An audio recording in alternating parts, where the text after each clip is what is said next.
because if you change something like a guitarist, for example, that is less shocking for your fans than if you change a vocalist, which is quite different. And also maybe it's an opportunity because you can change a little bit of your style as well, but you don't want to change, right? No, we just want to. Of course, it's going to sound differently. Yeah. Because Erlen was more of a black metal guy, and Ivar is more. He can use his voice in a different way as well. So I think it's pretty new for us too. So it's just gonna. I think it's just gonna get better because he's a better vocalist. Yeah. But it's exciting.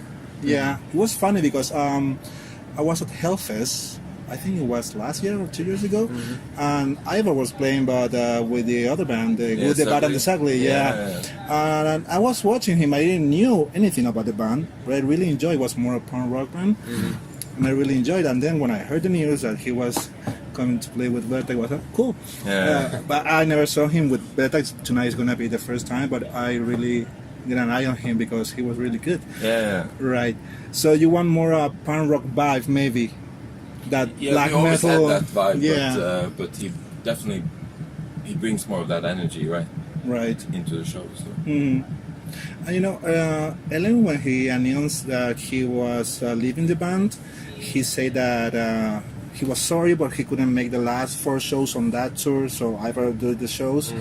So what happened actually there? I think Erlen has, he put out his statement about that, and there's not much more to say. He didn't want to be in a band anymore, and it was probably just tough trying to finish when he knew he was leaving. We knew he was leaving, so it wasn't any fun to be out playing. It was be like pretending to be something we're not. Right. So, and right now there's no bad blood between you guys and him, or no, there's no relation at all. No, we don't have. There's not. We just. He's doing what he's doing, and that's his choice. Right. Yeah. And as we talked before, you were doing great tours, Metallica, Mastodon. Do you think that finally is paying off everything you have done in the last 10 years? And it's paying off? Yeah. Yeah, definitely. Yeah. It feels like that. And this tour has been, maybe the best tour we've ever done. Right. Like every night has been. We're lucky to be out with Mastodon. They have a big following, and people are. When we play, it's always packed. We get to Oh, tonight it's sold out. Yeah. It was sold out months ago. Yeah. I think we have kind of the same following too, in a way. Yeah. So I think a lot of the people that like Mastodon likes our music as well. Yeah. And vice versa. So. Yeah, and I feel especially on this tour, because of like the clubs we've played and stuff, that we get to present ourselves. So for the new people that see us, we can present ourselves in the best way. Right. And it seems like it's been going down very well. There's been so much response from people that haven't seen us before. Yeah. And in another way than it's been on, other tours where you're the first band out when the doors open, or you're in this huge arena and whatever, it's kind of, I think we're way more convincing on this tour. Right. So talking about the first band playing, what about Mutuman? What about those guys? Oh, they're great. Yeah? Yeah. Yeah. It's good, awesome people doing a great job. Yeah. Who's the drummer who's coming with them? Because Chris, it's not Chris been... he's just or he's not just he's a friend of all of those people. Right. So we met him years ago on tour. So he's just, I think he was a pretty natural choice for them when they came to. He used to play in Trap Them. Yeah, that's what I read. But I think he played in Coliseum, maybe. He played in Coliseum before. Yeah. And he played in Jake's band. Yeah, Wear Your Wounds. Yeah, he's right. He's part of that scene. Now that you can revisit your previous albums, especially the first one and the second one, I know it happens to all the musicians, but are you 100% happy with what you have done there? Do you normally listen to your first 2 albums when you're at home and you say, what the fuck I have done there? No, I don't listen to them that much, but we play those songs all the time still, and I'm not tired of playing them. No, you don't regret anything you have done there. No. And I don't think you. I think anyway, but you always, when you made one album, you want the next one to be even better, and you always find new ideas or things you didn't do that you want to do. But I think, that's the cool thing about bands that I'm a fan of. They did that when they were at a certain age, or were inspired by whatever music at the time, and it's cool to go back and see through a catalog of the different periods of the bands. When I first listened to Kvelertak, it wasn't something new to me. What it was new was you were mixing some stuff that was there before, but separate, right? Like you have metal, you have the black metal voice, and you have punk rock vibe, right? These days, have you heard any band that really amazed you because you think they're doing something new, like you were doing back then, at least for me? I don't know. I think bands that we've been, like the first, like the Death Heaven album, which had the more like melodic black metal stuff, but with post rock, And I like the Sunbather record. But lately, because I haven't been listening to hardcore in a very long time, we had a little bit of that influence, especially on the first album in last year. And a band called Turnstile put out a album that I was listening to, and it was weird because I hadn't been into listening to hardcore music for many years, and I tried to figure, why do I like this so much? And I think maybe they did, it's very different, but they did some of the same stuff, that there's some of the more rock thing in it, and I don't know if it's just the production or the songs, but that kind of reminded me a little bit about our first album, that, you had one genre, but they were mixing something else in it that made it more fresh and interesting, even though it's hard to pinpoint exactly what it is. You've had any bands, Marvin?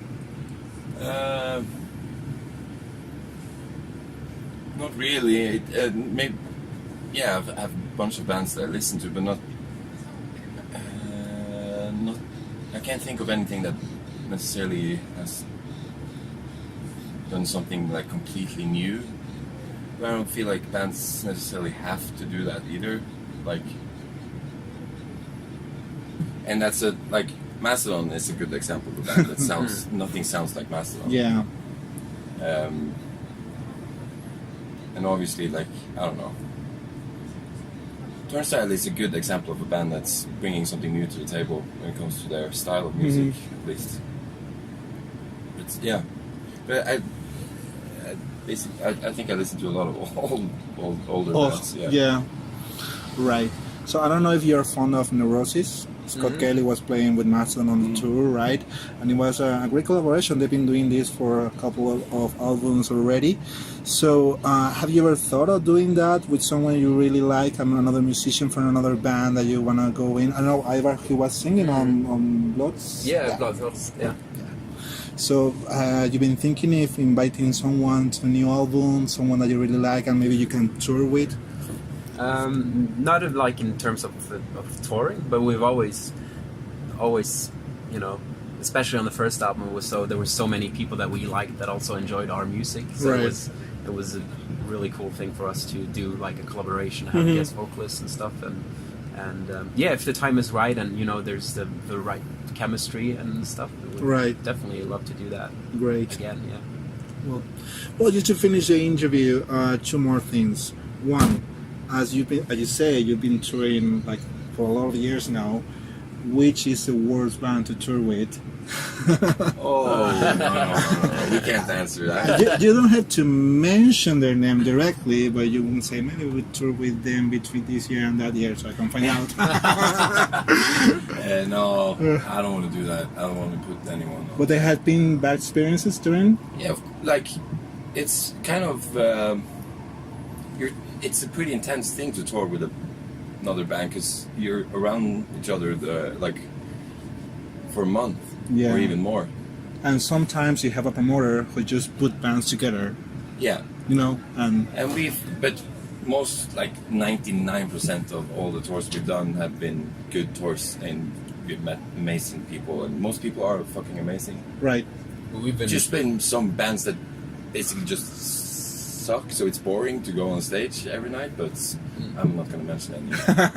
Well, we've been lucky. I mean, we've been on tour with, you know, Mastodon and Gojira and Slayer and Metallica and Converge, Torch, Skeleton Witch. We've been like both like support bands we've had and bands we've supported. Like most of the time, it's been really good and inspiring. But yeah.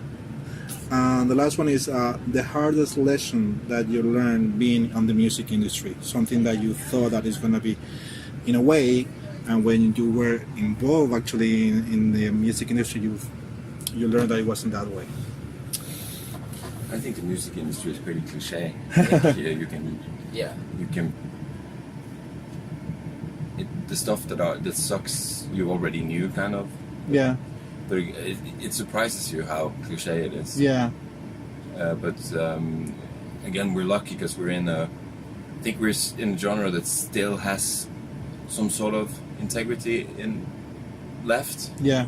And I think we have to involve some sort of like, people have to really like this music to work with it, I guess. Right. You're still in Roadrunner, or? Yeah. Yeah, they because I remember reading the news saying that Kvelertak is gonna release a new album on Roadrunner, and I thought, okay, these guys are gonna go huge right now. So I don't know how's the experience going with from. Roadrunner. Yeah, it's been a good experience. Yeah. They've been very dedicated, and Dave Rath, who's been like our main guy there, has always been. Like, even when we weren't signed to Roadrunner, he's been super supportive of the band. But I mean, it's the music business, and you know, record labels change, people quit, new people come in. And I mean, I think it's whoever you work with, if it's, you know, management or booking agencies or record companies, you need one guy who really, you know, puts everything into the band, and that's the most important thing. And for most part, we've been lucky with that.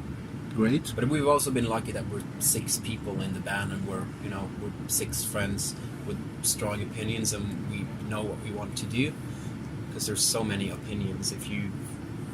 That's maybe, you know.